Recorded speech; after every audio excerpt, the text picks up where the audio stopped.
Hey, it's Sarah with Loaves and Dishes, and today I'm going to be showing you how to make these bacon wrapped chicken bites. So this recipe is super delicious, but there are some tips and tricks that you're going to want to follow. One, you're going to want to use chicken thighs because they have more fat and they will cook better. They won't get dry. You can use chicken breast if you would prefer that, but I really recommend using chicken thighs.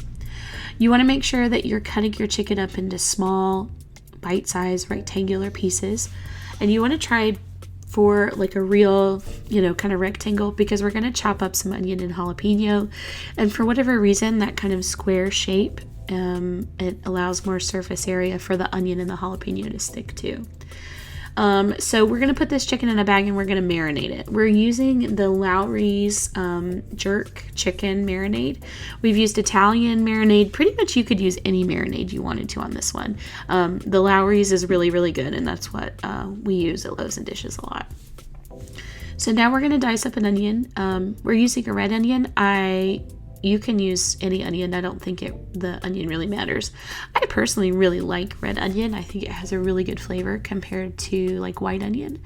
But it's up to you. It's up to you. The trick with the onion is that you want to make sure that you dice it up very, very small, because these are like little bites that we're making. It's like a little appetizer.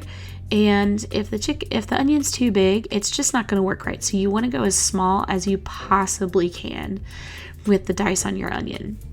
You see how small this is? Mom's going to pick it up in just a second and kind of show you. And you want to do the same thing with your jalapeno. You want to cut it in half. You want to remove the seeds and the white pithy part. And you want to dice those up super, super small. You don't want any of those seeds in your mixture because those are bitter. And I think they're like super spicy. So if you want super spicy and bitter, let the seeds be in there. But anyway, so we're going to do the same thing. Dice it up really, really small. And it's okay if those get mixed together because they're going to go on the chicken together anyways. So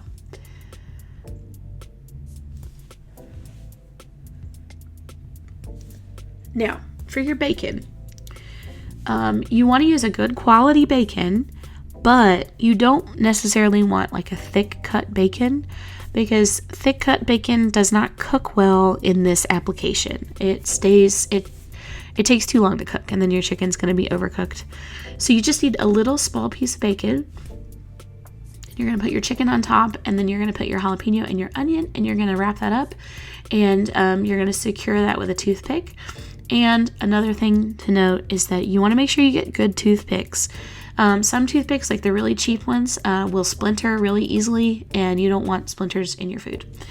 And you want to make sure that you have prepped your pan with some oil, because these things are notorious for sticking to the pan. But you just want to wrap those up. This is a little tedious and time consuming, but I love these kinds of appetizers that come in a little toothpick. I don't know what it is, but like the delivery method of something coming wrapped up in bacon and on a toothpick is just excellent, and it makes them taste better.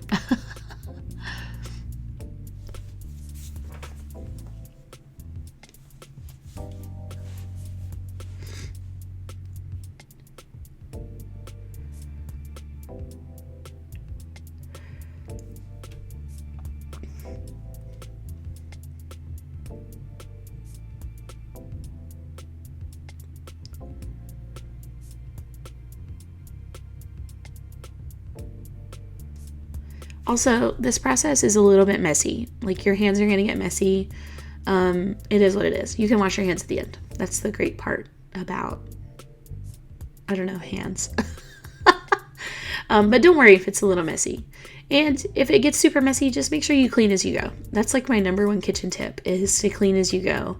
Especially like dishes. When you put this stuff in the oven, like immediately rinse off the dishes, stick them in the dishwasher. Your kitchen will thank you. It'll be happier. And you know what? When the kitchen is messy, my house always feels super messy, like even if the rest of the house isn't that messy. So this really helps, especially when I have to crank out a bunch of these videos in one day. Okay, so there they are, all wrapped up. Although they don't look like they have any marinade on them. Don't know why.